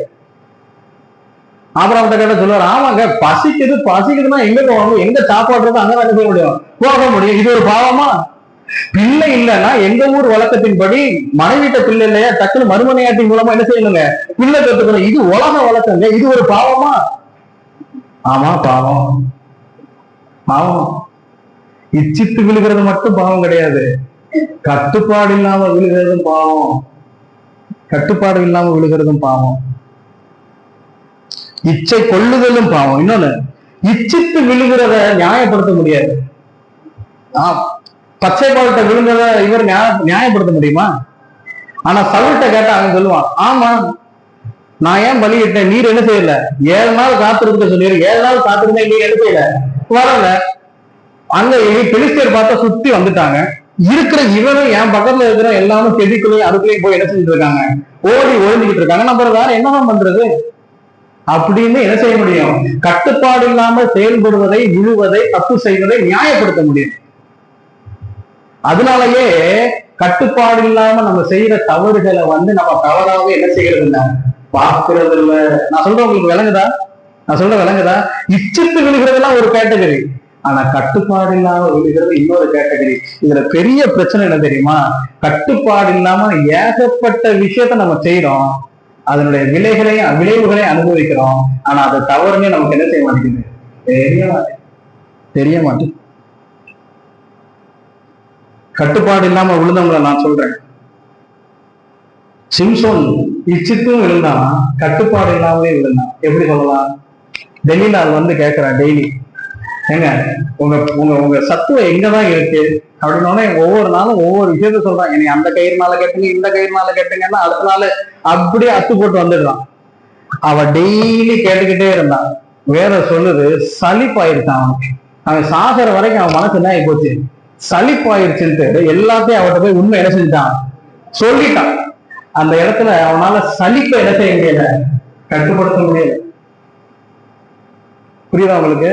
சலிப்பை கட்டுப்படுத்த முடியல. இதுல பெரிய ஒரு ஒரு மோசமான விஷயம் என்னன்னா, இவன் உண்மையை கக்கிட்டாங்கிற விஷயத்த அவன் புரிஞ்சுக்கிட்டா, ஆனா அவன் உண்மையை கறக்குறாங்கிற விஷயத்த இவன் என்ன செய்யல. புரியுதா உங்களுக்கு? அதாவது அவளுக்கு பெலிஸ்தர்ட்ட பிரஷர் இருந்துகிட்டே இருக்கு. ஏமா உனைய நம்பி நாங்கெல்லாம் இவ்வளவு தூரம் டெய்லி, ஏன்னா இவங்க ஆயுதத்தை வச்சுக்கிட்டு என்ன செஞ்சுட்டு இருக்காங்க, காத்துக்கிட்டே இருக்காங்க. இவன் பார்த்தா அடுத்த நாள் அத்து போட்டு போய்கிட்டே இருக்கிறான். அப்ப அவங்க சொல்றாங்க, உனைய நம்பிதானே நாங்க இவ்வளவு காசு கொடுத்தோம், உனைய நம்பிதானே இப்படி நைட்டு ஃபுல்லா நாங்க பதிவு உட்கார்ந்துகிட்டு இருக்கிறோம், நீ என்ன உண்மையை கறக்காம இருக்க அப்படின்னா, கொஞ்சம் பொறுங்க நான் வித்தியாசம் வாங்கிடுறேன் அப்படின்னு அவன் என்ன செய்யறா, பெலிஸ்தரை கன்வின்ஸ் பண்ணிடுறா. டெய்லி கேட்டு பாக்குறா. ஒரு கட்டத்துல இவர் உண்மையை சொல்லிட்டாருங்கிறத அவன் என்ன செஞ்சுட்டா, புரிஞ்சுக்கிட்டான். ஆனா இந்த பயலுக்கு அவ உண்மையை கறந்துட்டாங்கிறது என்ன செய்ய முடியலங்க, புரிஞ்சுக்க முடியல. அதான் நிலைமை. அதான் இச்சித்து விழுகிறதுனுடைய நிலைமை, இச்சை அடக்கம் இல்லாததுனாலே நடக்கிற நிலைமை. ஊசா ஊசாவை டக்குன்னு கர்த்தர் அடிச்சாருல்ல, எதுக்கு அடிச்சாரு? பெட்டியை தொட்டது. என்ன அங்க அங்க அவர் என்ன கட்டுப்பாடு இல்ல, பதட்டம். ஐயோ மாடு வரலுது, கர்த்தருடைய பெட்டி கீழே வந்துருமே, ஐயோ அப்படின்னு தான் போய் என்ன செஞ்சாருங்க, தொட்டாரு. அவர் என்ன இச்சித்து விழுந்தாரா யூசா? என்ன தப்பு பண்ணாரு? மண்ணாசையா, பொன்னாசையா, பெண்ணாசையா? ஒரு ஆசையும் கிடையாதுங்க. பதட்டம். அதோட 1000 பதட்டமான சூழ்நிலை இருந்தாலும் சரி, கர்த்தர் என்ன சொல்றாரோ அப்படிதான் என்ன செய்யணும், நடக்கணும். நல்ல கவனிங்க. இச்சித்து விழுகிறது ஒரு பக்கம் இருக்கட்டும், இச்சை அடக்கம் இல்லாமல், அல்லது இன்னொரு வார்த்தையில புரியுற மாதிரி சொல்றதா இருந்தா சுய கட்டுப்பாடு இல்லாமல் விழுகிறது இன்னொன்னு. ரொம்ப ரொம்ப ஜாக்கிரதையா இருக்கணும், ரொம்ப ரொம்ப ஜாக்கிரதையா இருக்கணும். சரி, இப்போ இந்த விஷயத்த சொல்லிட்டு உதாரணமா அடுத்து 10வது அதிகாரத்துல யாரை பத்தி சொல்றாரு? இஸ்ரவேல் ஜனங்களை பத்தி சொல்றாரு. சரி, அப்படி சொல்லும்போது என்ன சொல்றாரு? 10வது அதிகாரத்துல 10வது அதிகாரத்துல சொல்லிட்டு எல்லாரும் அந்த 1ஆம் வசனத்துல எப்படி வருது? எல்லாரும் நடந்து வந்தார்கள். 2ஆம் வசனத்துல முதல் வார்த்தை கடைசி வார்த்தை எல்லாரும் ஞானஸ்நானம் பண்ணப்பட்டார்கள். 3வது வசனம் முதல் வார்த்தை கடைசி வார்த்தை எல்லாரும் புசித்தார்கள். 4வது வசனம் முதல் வார்த்தையும் 4வது வார்த்தையும் எல்லாரும் குடித்தார்கள். எல்லாம் செஞ்சாங்க. 5ஆம் வசனம் அப்படி இருந்தும் அவர்களில் அதிகமான பேர்களிடத்தில் தேவன் பிரியமாய் இருந்தது இல்லை, ஆதலால் வனாந்திரத்திலே அவர்கள். சரி, அவர்களில் அதிகமான பேர். முதல்ல அந்த அவர்களிங்கிறது யாரு? இஸ்ரவேலர்ட்ட எத்தனை பேரு? யுத்த புருஷர் 6,00,000 பேர். எத்தனை பேருங்க? யுத்தத்துக்கு போற புருஷர்கள் எத்தனை பேரு? 6,00,000 பேர். அப்ப யுத்தத்துக்கு போக முடியாத வயசானவங்க, யுத்தத்துக்கு போக முடியாத சிறு பிள்ளைங்க, பெண்கள், இவங்க எல்லாம் சேர்த்தா கிட்டத்தட்ட ஒரு 20-30 லட்சம் பேர் இருக்காங்க. இவர்களில் அதிகமான பேர்களிடத்தில் தேவன் பிரியமா இருந்ததில்லை. யார்கிட்டதான் பிரியமா இருந்தாரு? எகிப்துல இருந்து புறப்பட்டவங்கல்ல, நல்லா கவனிங்க, எகிப்துல இருந்து புறப்பட்டவங்கல்ல எத்தனை பேர் உள்ள போனாங்க? எத்தனை பேர் உள்ள போனாங்க? 2 பேரு. அவர்களில் அதிகமான பேருக்கு பிரியமா இருந்ததில்லைன்னா 6,00,000 பேர் புத்த புருஷர் மட்டுமே எடுத்துக்கிட்டாலும் 5,99,998 பேருல கர்த்தர் என்ன செய்யலங்க, பிரியமா இல்ல. ஏங்க கொஞ்சம் வெயிட் பண்ணுங்க. நடத்திட்டு வந்தாரு மோசே, அவர் என்னாச்சுங்க? ஏங்க மோசேயினுடைய சகோதரி மிரியாம் ஜாம்பவான்கள், ஒரே குடும்பத்துல இருந்து 3 ஜாம்பவான்கள். யோசிச்சு பாருங்க, ஆண்டவர் எப்படி சொல்றாரு பாருங்க. மீகாவின் புஸ்தகத்தை எடுத்துக்கோங்க. மீகாவின் புஸ்தகம் 4வது அதிகாரம் 4வது வசனம். மீகா 6:4 என்ன வாசிக்கிறோம்? நான் உன்னை எகிப்து தேசத்திலிருந்து வரப்பண்ணி அடிமைத்தன வீட்டிலிருந்து உன்னை மீட்டு கொண்டு, அடுத்து மோசே, ஆரோன், மிரியாம் என்பவர்களை உனக்கு முன்பாக. நம்ம எல்லாரும் மோசே மூலமா கர்த்தரை ரட்சிப்பை கொடுத்தாரு நினைக்கிறோம். ஆனா ஆண்டவர் 3 பேரையுமே சமமா தான் பாக்குறாரு. மோசே, ஆரோன், மிரியாம் 3 பேரை அனுப்பினேன். எல்லாம் ஒரே குடும்பத்துல இருந்து வந்தவங்க, எல்லாருமே உடன்பிறப்புகள். ஆனா 3 பேரும் என்ன இல்லைங்க, பிரியமா இல்ல. ஏங்க மோசே என்னென்ன சர்டிபிகேட்ஸுங்க ஆண்டவரை கொடுக்குறாரு? என் வீட்டிலிருந்தும் உண்மையிலவன், அவன மாதிரி சாந்த குணம் உள்ள மனுஷன் யாருமே பூமியில கிடையாது. மற்றவங்கலாம் நான் தீர்க்க தரிசனம் மூலமா, சொப்பனத்தின் மூலமா, தரிசனத்தின் மூலமா பேசுவேன். ஆனா மோச கிட்ட நான் எப்படி பேசுவேன்? முகமுகமா பேசுவேன். நீ மிரியாமே, நீ இவருக்கு விரோதமா பேசுனா அவன் ரெஸ்பாண்ட் பண்ண மாட்டான், நான் ரெஸ்பாண்ட் பண்ணுவேன். இப்படி எல்லாம் சர்டிபிகேட் வாங்கின மோசே என்ன செய்யலையா?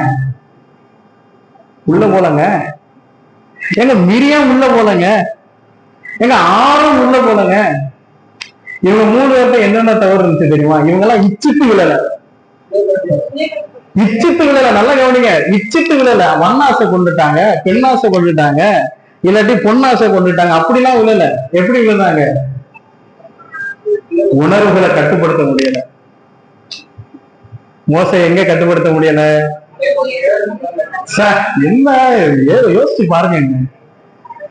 ஏங்க 40 வருஷமா அப்படியே கர்த்தர் எப்படி ஒரு கழுகு சுமந்துட்டு வர்ற மாதிரி சுமந்துட்டு வந்தாரோ, அதே மாதிரி இந்த வணங்கா கழுத்துள்ள தனத்தை ஊனா 10 தடவை தூக்கி கல்ல தூக்கிட்டான். கூட்டிட்டு வந்தது ஆண்டவர், அனுப்புனது ஆண்டவர். ஆனா இவங்க சண்டை போடுறது யாருக்கிட்ட? மோசை கிட்ட ஆவுன்னா கள்ள தூக்கிட்டாங்க. ஒவ்வொரு தடவை மோசை போய் நேர கர்த்தருடைய சமூகத்துல போய் என்ன செய்வாருங்க, விழுவார். மோசே போதும், இவங்களை விட்டு நான் உன்னை என்ன செய்யறேன், பெரிய ஜாதி ஆக்குறேன்னு சொன்ன உடனே ஆண்டவருக்கு எப்படி ஒரு ஆலோசனை சொல்றாரு பாருங்க. மோசே, ஆண்டவரே நீங்க பாட்டுக்கு கூட்டிட்டு வந்துட்டு எல்லாரையும் வந்து அவர் காப்பாற்ற முடியாம வனாந்தரத்துல கொண்டு போயிட்டாருன்னு உங்களுக்கு என்ன வந்துடக்கூடாது, கெட்ட பேர் வந்துடக்கூடாது. ஆகையினால அவங்க என்ன செய்யணும், வச்சிருக்கணும்னு சொல்ற. என்ன ஒரு யோசனை, நம்மளா இருந்தா என்ன சொல்லிருப்போம், இப்பதான் உங்களுக்கு அதான் நம்மளா இருந்தா என்ன சொல்லியிருப்போம், இப்பதான் உங்களுக்கு புரிஞ்சிருக்க ஆண்டவரே, என்னைய பெரியாள் ஆக்குங்க, நாங்க பாருங்க எப்படி வாழ்ந்து காட்டுறோம். 3 பேர் இருக்கோம், யாரு, மிரியாம ஆரோன், நாங்க இருக்கோம், எப்படி வாழ்ந்து காட்டுறோம்னு பாருங்க, இவனுக்கெல்லாம் போதும், போட்டு தள்ளுங்க ஆண்டவரே என்று சொல்லியிருப்போம் நம்ம. ஆனா அவர் என்ன சொல்றாரு, என் பேரை பிரிக்கி போடு. இப்படியெல்லாம் இருந்த மோசே, வனாந்திரத்துல 39 வருஷமா நடத்திட்டு வந்த மோசே கடைசியில வந்து என்ன செஞ்சுட்டாருங்க, பிரஷர். அந்த சம்பவத்தை வாசிக்கலாம். என் நேரம் முடியுது, கொஞ்சம் இப்படி ஃப்ளோல போயிட்டா கேட்கறதுக்கு உங்களுக்கு தூக்கம் வருதா, போர் அடிக்குதா, நான் அப்படி கண்டினியூ முடிச்சுட்டோம் இதை. சரி, அப்போ அந்த எண்ணாமத்தின் புஸ்தகம் 20வது அதிகாரத்துக்கு வாங்க. எண்ணாமத்தின் புஸ்தகம் 20வது அதிகாரம் நல்லா கவனிங்க பாருங்க. 2வது வசனத்துல இருந்து 2வது வசனத்தினுடைய கடைசி பகுதி, மோசேக்கும் ஆரோனுக்கும் விரோதமாக கூட்டம் கூடினார்கள். 3வது வசனம், ஜனங்கள் மோசையோட வாக்குவாதம் பண்ணினார்கள். 4வது வசனம், நாங்களும் எங்கள் மிருகங்களும் இங்கே சாகும்படிக்கு நீங்கள் கர்த்தரின் சபையை இந்த வனாந்தரத்திலே கொண்டு வந்தது என்ன? ஏங்க, எகிப்துல இருந்து கானானுக்கு 40 நாள்ல போயிடலாம். எகிப்துல இருந்து கானானுக்கு எவ்வளவு நாள்ல போயிடலாம், 40 நாள். இவங்க பண்ண தப்புனால கர்த்தர் என்ன செஞ்சாருன்னா வனாந்தரத்தை என்ன செய்ய விட்டாரு, சுத்த விட்டாரு 40 வருஷம். எதுக்கு, எவெல்லாம் அங்க இருந்து 20 வயசுக்கு மேல வந்து ரொம்ப சேட்டை பண்ணிட்டு இருந்தானோ அவனுடைய சரீரம் எல்லாம் பிரேதங்கள்லாம் எங்கேயே விழுந்துடணும், வனாந்திரத்திலே விழுந்துங்கிறதுக்காக கர்த்தர் தான் சுத்த விட்டாரு. ஆனா இவங்க என்ன சொல்றாங்க, நீ எங்களை இப்படி வனாந்திரத்துல கொண்டு வந்தது என்ன அப்படின்ட்டு பயங்கர பிரச்சனை. கர்த்தர் பேசுங்கன்னு சொன்னாரு, இவங்க என்ன செஞ்சுட்டாங்க, அடிச்சிட்டாங்க. நல்லா கவனிங்க, எத்தனையோ சந்தர்ப்பத்துல பொறுமையா இருந்த மோசே, நான் சொல்ற பாயிண்ட நல்லா கவனிங்க, எத்தனையோ சந்தர்ப்பத்துல பொறுமையா இருந்த மோசே, எத்தனையோ சந்தர்ப்பத்துல சகிச்சுக்கிட்டு போன மோசே, எத்தனையோ சந்தர்ப்பத்துல அமைதியா போன யோசே, ஒரு கட்டத்துல தாங்க முடியாம என்ன செஞ்சுட்டாரு, அடிச்சிட்டாரு. அவரால் அதுக்கு மேல என்ன செய்ய முடியலங்க, சகிக்க முடியல, அடிச்சு விட்டாரு. அதனால அவரால் என்ன செய்ய முடியல, என்ன சொல்றாரு கர்த்தர், என்ன சொல்றாரு நல்லா கவனிங்க. 11வது வசனம், தன் கையை ஓங்கி கண்மலையை தன் கோலினால் 2 தரம் அடித்தான், உடனே தண்ணீர் ஏராளமாய் புறப்பட்டது, சபையார் குடித்தார்கள், அவர்கள் மிருகங்களும் குடித்தது. எல்லாம் நடந்துருச்சு, தண்ணி கிடைச்சிருச்சு. கர்த்தர் என்ன சொல்றாரு 12வது வசனம், பின்பு கர்த்தர் மோசேயையும் ஆரோனை நோக்கி, இஸ்ரவேல் புத்திரரின் கண்களுக்கு முன்பாக என்னை பரிசுத்தம் பண்ணும்படி நீங்கள் என்னை விசுவாசியாமற் போனபடியினால் இந்த சபையாருக்கு நான் கொடுத்த தேசத்துக்குள் நீங்கள் அவர்களை, அதென்ன விசுவாசியாமற் போனபடியால், உங்களுக்கு என்ன விசுவாசம் இல்லையா? நல்லா கவனிங்க, விசுவாசம்ங்கிறதுக்கு இன்னொரு ஒரு அர்த்தம் என்ன தெரியுமா, அவருடைய வசனத்துக்கு என்ன செய்யணும், கீழ்ப்படியணும். எப்படி சொல்றேன், ரோமர்ல வாசிக்கிறோம், விசுவாசம் கேள்வியினால வரும், கேள்வி தேவனுடைய வார்த்தையினால வரும். அப்ப நம்முடைய விசுவாசத்துக்கு ஆதாரம் என்னது, வார்த்தை. அப்ப வார்த்தையை நம்ம கேட்கிறவங்க என்ன செய்யணும், கேட்டுக்கிட்டே போகணுமா, கேளுங்க கேட்டுக்கிட்டே இருக்கணுமா? இல்ல, வார்த்தை என்ன செய்யணுங்க, வார்த்தை வாழ்க்கையாகணும். அதாவது வார்த்தை கடைபிடிக்கப்பட வேண்டும். அதாவது வார்த்தை என்ன செய்யப்பட வேண்டும், கீழ்ப்படியப்பட வேண்டும்.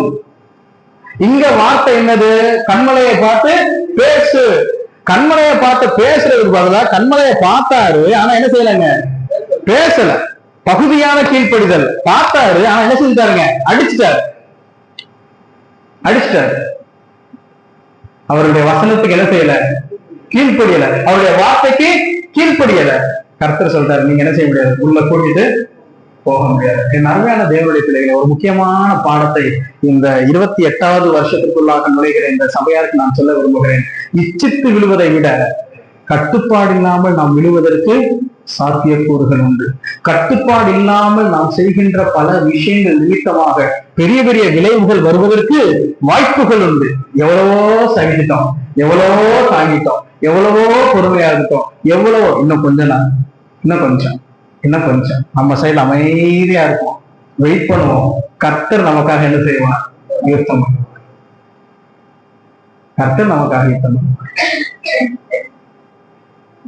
அமைதியா இருந்துட்டார், விசுவாசியாமற் போனபடினால்.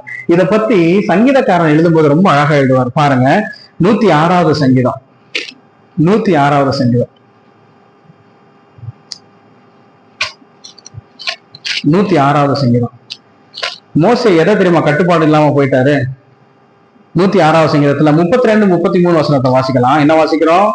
மேரிபாவின் தண்ணீர்களிடத்திலும் அவருக்கு கடும் கோபம் மூட்டினார்கள், அவர்கள் நிமித்தம் மோசேக்கு பொல்லாப்புக்கு வந்தது. என்னவா? 33 வசனம், ரொம்ப நல்லா கவனிங்க. 33 வசனம், அவர்கள் அவன் ஆவியை விசனப்படுத்தினதினாலே தன் உதடுகளினால் விசனத்தை தாங்க முடியல. விசனத்தை என்ன செய்ய முடியல? விசனத்தை என்ன செய்ய முடியலங்க? கட்டுப்படுத்த முடியல. நிறைய பேர் நம்மளை நோண்டிக்கிட்டே இருப்பாங்க, தொல்லை கொடுத்துக்கிட்டே இருப்பாங்க. பொறுமையா இருந்துகிட்டே இருந்தோம், இன்னமும் என்ன செய்வோம்? இருப்போம். கர்த்தர் பார்த்துப்பாரு, கர்த்தர் பார்த்துப்பாரு. சுய கட்டுப்பாடு. இச்சித்து விழுகிறது வேற, கட்டுப்பாடு இல்லாம விழுகிறது வேற. இச்சித்து விழுகிறது ஈஸியா கண்டுபிடிச்சிடலாம், கட்டுப்பாடு இல்லாம விழுகிறது என்ன செய்யக்கூடாதுங்க? கண்டுபிடிக்க முடியாது. இச்சித்து விழுகிறத நியாயப்படுத்த முடியாது, ஆனா கட்டுப்பாடு இல்லாம விழுகிறத என்ன செய்ய முடியும்? நியாயப்படுத்த முடியும். எத்தனை விஷயங்கள் இருந்தாலும் அமைதியா இருக்கும், அமைதியா இருக்கும். ரெண்டாவது, மோசே மட்டும் போகல, வேற யாரும் போகலங்க? ஆரோன் போகல. அதுக்கு கூட இன்னொரு கேரக்டருக்கு வருவான். யாரு? மிரியாம். மிரியாம் என்ன பிரச்சனை பண்ணாங்க? எந்த இடத்துல? இச்சித்து விழுந்தார்களா? இச்சித்து விழுந்தார்களா? இல்ல. அந்த இடத்துல இச்சை அடக்கம், கட்டுப்பாடு இல்லை. என்ன பிரச்சனை? எத்தியோப்பியாவின் மோசேவின் மனைவி நிமித்தம் குடும்பத்துல ஏதோ என்ன செஞ்சுட்டுங்க ப்ராப்ளம். என்ன ப்ராப்ளம்னு எழுதல. 5 ஆகமத்தை எழுதுனது யாரு? மோசே. மோசைக்கு என்னமோ அதை பத்தி எழுத மனசு வரல, எழுதல. அவர் என்ன ப்ராப்ளம் சொல்லல அவர். ஏன்னா மீடியான் தேசத்து அந்த ஆசாரியனுடைய மனைவி மகதான் யாரு? மோசையினுடைய மனைவி. ஆனா இந்த இடத்துல வந்து எத்தியோப்பிய ஸ்திரீன்னு போட்டிருக்கு. சில வேத பண்டிதர்கள் சொல்றாங்க அதெல்லாம் ஒரே இடம்னு சொல்றாங்க, சிலர் சொல்றாங்க இல்ல மோசை மறுமணம் பண்ணிட்டாருன்னு சொல்றாங்க. அதை பத்தி நமக்கு தெரியாது. ஆனா ஒண்ணு, ஏதோ ஃபேமிலியில ஒரு ப்ராப்ளம் என்ன செஞ்சு போச்சுங்க, வந்து போச்சு. அது உள்ளேயே பொறுமை போய் கடைசி என்ன ஆச்சு? ஒரு கட்டத்துல என்ன மோசை மட்டும் தான் பேசுவாரோ கர்த்தரு, எங்க கிட்ட எல்லாம் பேச மாட்டாரோ அப்படின்னு என்ன செஞ்சிருச்சு? வார்த்தையில வந்துருச்சு. கட்டுப்பாடு இல்லாமல் பேசினான், அவள் உள்ள என்ன செய்ய முடியவில்லை? போக முடியவில்லை. ஆரோன் என்ன தப்பு பண்ணாரு? மோசே மேல போயிட்டாரு, ரொம்ப நாள் ஆச்சு, ஆளை காணோம். அந்த எங்களை கூட்டி வந்த மோசைக்கு என்ன நடந்துச்சு எங்களுக்கு என்ன செய்யாது? தெரியாது. அதனால நாங்க போறதுக்கு எங்களுக்கு என்ன உண்டு? தெய்வங்களை உண்டு பண்ணு. பிரஷர், மக்கள் பிரஷர் பார்த்தாரு. இதை போய் என்னத்தை சமாளிக்கிறது? எல்லாரும் கொண்டு வந்து நகை என்ன செய்யுங்க, கொண்டு வாங்கன்னு சொல்லி ஒரு பொன் கண்டுபிட்டு என்ன செஞ்சாரு? வார்ப்பித்து வேதத்துல வாசிக்கிறான், அவர்களை நிர்வாணம் வாக்கினான். அப்படிதான் வாசிக்கிறான். அந்த இடத்துல அவர் எதுல தெரியுமா கட்டுப்பாடு இல்லாம போயிட்டாரு? Peer pressure. எதுல கட்டுப்பாடு இல்லாம போயிட்டாரு? பியர் பிரஷர், மக்களினுடைய அழுத்தம்.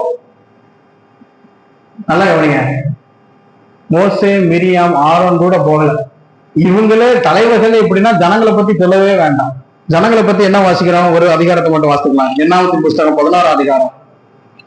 என்னாகமத்தின் புஸ்தகம் 11ஆம் அதிகாரம். 11ஆம் அதிகாரத்துல வேதத்துல என்ன வாசிக்கிறோம்? 4ஆம் வசனம் எல்லாரும் சேர்ந்து வாசிக்கலாம். பின்பு அவர்களுக்குள் இருந்த பல ஜாதியான அந்நிய ஜனங்கள் மிகுந்த, நல்லா கவனிங்க, எகிப்தில இருந்து புறப்படும் போது இஸ்ரேல் ஜனங்கள் மட்டும் புறப்படல, கூட நிறைய பேர் என்ன செஞ்சுட்டாங்க? அதாவது ரத்தம் தெளிக்கப்பட்ட நிலைக்கால பஸ்காவை புஷ்ட மக்கள் மட்டும் கிளம்பல, அந்நிய ஜாதியார் என்ன செஞ்சுட்டாங்க? சேர்ந்து வந்துட்டாங்க. அவங்க எல்லாம் ரொம்ப இச்சையுள்ளவர்களானார்கள். இஸ்ரவேல் புத்திரரும் திரும்ப அழுது நமக்கு இறைச்சியை கொடுப்போம். நல்லா கவனிங்க. புறஜாதியார் மூலமா இவங்க என்ன ஆகுறாங்கன்னா இன்ஃபுளுன்ஸ் ஆகுறாங்க. அந்த இன்ஃபுளுன்ஸ் ஆகுறதுல இருந்து இவங்க என்ன செய்ய முடியல? தங்களை கட்டுப்படுத்த முடியல. ஜனங்கள்ட்ட இருந்த தவறு. இன்னைக்கும் நம்மளை தாக்கத்தை ஏற்படுத்துறதுக்கு எத்தனையோ இன்ஃபுளுசர்ஸ், இன்னைக்கெல்லாம் சோசியல் மீடியால இருக்கிறவங்களுக்கு பேர் என்ன தெரியுமா? இன்ஃபுளுசர்ஸ். எத்தனையோ பேர் இருக்கிறாங்க. உலகம் நம்மளை சுத்தி நிக்குது, சமூகம் நமக்கு சுத்தி நிக்குது, உலக மக்கள் நம்மளை சுத்தி நிக்கிறாங்க, எத்தனையோ விஷயங்கள் நம்மளை சுத்தி இருக்குது. அவங்களுடைய கலாச்சாரத்தையும் மொழியையும் பின்னணியையும் நாட்டு நடத்தையும் நமக்குள்ள திணிக்க ஆரம்பிப்பாங்க. ஆனா நம்ம என்ன செய்யக்கூடாது? அதனால தாக்கப்பட்டு விடக்கூடாது. அதுல நமக்கு என்ன வேண்டும்? கட்டுப்பாடு, சுய கட்டுப்பாடு வேண்டும், நிச்சயம் அடக்க வேண்டும். இத்தனை பேர் பெரிய பெரிய தலைவர்கள்லாம் இப்படி தவறும் போது 2 பேர் மட்டும் போனாங்க. யாரு? யோசுவா. அதான் நல்லா கவனிங்க, எகிப்துல இருந்து புறப்பட்டு 20 வயசுக்கு கீழே இருந்தாங்கல்ல, 1 to 19 இந்த பருவத்துல இருந்த பிள்ளைகள் எல்லாம் வந்துட்டாங்க கானானுக்கு. எகிப்துல இருந்து கிளம்புனவங்க. இந்த 20 வயசுக்கு மேல இருந்தாங்க பாத்தீங்களா, அவங்க எல்லாரும் எங்க செத்து போயிட்டாங்க? வனாந்திரத்திலேயே செத்து போயிட்டாங்க. அதுக்கப்புறம் இவங்களுக்கு பிறந்த பிள்ளைங்க 1 to 19 வயசு இருக்குல்ல, இவங்க எல்லாம் என்ன செஞ்சுட்டாங்க? கானானுக்கு வந்துட்டாங்க. ஆனா அங்க இருந்து அடல்ட்டா வந்தாங்க இல்லையா, 20 வயசுக்கு மேல வந்தாங்கல்ல, அந்த மக்கள்ல 2 பேர் தான் உள்ள போனாங்க. யாரு? யோசுவா, காலேப். இவங்க ஏன் தெரியுமா உள்ள போனாங்க? இவங்க தங்களுடைய கட்டுப்பாடை இழப்பதற்கு வாய்ப்புகள் இருந்ததா இல்லையா? யோசிச்சு பாருங்க. வேதம் சொல்லல, ஆனா வேதம் மௌனமா நமக்கு சில விஷயத்தை இண்டிகேட் பண்ணுது. என்னன்னு நான் சொல்றேன். முத இஸ்ரேல் ஜனங்கள் வெளியில வந்த உடனே இஸ்ரேல் ஜனங்களுக்கு விரோதமா போர் பண்ணது யாரு? அமலேக். அவன் தேவையில்லாம இவங்க போய்கிட்டு இருக்கும் போது சண்டை போட வந்ததுனாலதான் ஆண்டவர் அதை அப்படியே மனசுல வச்சிருக்கிறாரு. மனசுல வச்சுக்கிட்டு சவுல் ராஜாவாகும் போது சொல்றாரு, எப்பா நீ முத கிளம்பி வந்த போது அவனை சண்டை போட்டான்ல, அதனாலேயே நீ அமலேக்கு என்ன செய்யணும்? இந்த பூமியிலே இருக்கக்கூடாது, எல்லாத்தையும் கொண்டு போட்டணும்னு எப்ப சொல்றாரு? அப்ப சொல்றாரு சவுல்கிட்ட. அப்பவும் விட்டு வச்சுட்டான் சவுல். ஆகாது ராஜாவை விட்டு வச்சான்ல, அதுக்கப்புறம் சாமுவேல் போய் என்ன செய்யறாரு? கொல்றாரு. அந்த ஆகாவினுடைய வம்சத்துல வந்தவன் தான் பின்னாட்கள்ல ஆமான். எங்க போய் விடுவாருங்க? எகிப்துல இருந்து வரும்போது சண்டை போட்டவன் ஆமான். அப்பவும் திருப்பி அதே ஆமான் அந்த ஒரு மனுஷன் முழு யூத குலத்தையும் அழிக்கிறதுக்கு என்ன பண்றான்? முயற்சி பண்றான். நல்லா கவனிங்க. முத சண்டை வந்துச்சு. இவங்களுக்கு என்ன ட்ரெயின்டு ஆர்மி இருந்துச்சா என்ன இஸ்ரேல் ஜனங்கள்ட்ட? இல்ல. யாரு போய் சண்டை போட்டா? யார் சண்டை போட்டா? யோசுவா. அவர் சொல்லலாம்ல, எப்படி மிரியாம சொன்னாங்க, என்ன கர்த்தர் உங்ககிட்ட தான் பேசுவாரோ எங்கிட்ட பேச மாட்டாரோ அப்படின்னு கேட்டாங்கல்ல, அதே மாதிரி யோசுவா என்ன செய்யலாம்? முத இந்த சனத்துக்கு விரோதமா யுத்தம் வந்த போது சண்டை போட்டது யாரு? நானு. களத்துல நின்னது யாரு? நீர் நல்லா மேல உட்கார்ந்துக்கிட்டாரு. மலையில தானே இவர் இருந்தாரு, மலையில உட்கார்ந்து இருந்தாரு. இவர் கை கீழே போச்சுன்னா அதை தாங்கி பிடிக்கிறதுக்கு 2 பேரு. யாரு? ஊரு, ஆரோன். உங்க கைய தாங்கி பிடிக்கிறதுக்கு 2 பேரு. ஆனா எனக்கு யாரு? தனியா நான் உட்கார்ந்து என்ன செஞ்சு போட்டேன்? சண்டை போட்டேன். ஒவ்வொரு தடவையும் 40 நாள் நீ மேல போகும்போதெல்லாம் உங்க கூட வந்தது யாரு? நான் தான். ஆசரிப்பு கூடாரத்தை விட்டு பிரியாது இருந்தவன் யாரு? நான் தான். உங்க அண்ணன் கூட தப்பு பண்ணிட்டாரு, ஆனா நான் கடைசி வரைக்கும் எப்படி இருந்தேன்? உத்தமமா இருந்தேன். இதெல்லாம் பண்ணும்போது ஆட்டோமேட்டிக்காவே இவர் அடுத்த லீடரா ஆகுவதற்கு என்ன பண்ணுங்க? உரிமை கோருவதற்கு வாய்ப்பு உண்டு. சொல்லலாம்ல, சண்டை போட்டது யாரு? நான் தான். என்னை லீடர் ஆக்குங்கன்னு சொல்லலாம். அதே மாதிரி ஆசிரிப்பு கூடாரத்தை விட்டு நீங்காம இருந்தேன், உங்க அண்ணன் எல்லாம் இப்படி பண்ணிட்டாரு, அண்ணனுடைய பிள்ளைங்க அண்ணி அக்கினி என்ன செஞ்சுட்டாங்க? கொண்டு வந்துட்டாங்க, என்னை ஆசாரியன் ஆக்குங்க சொல்லலாம்ல.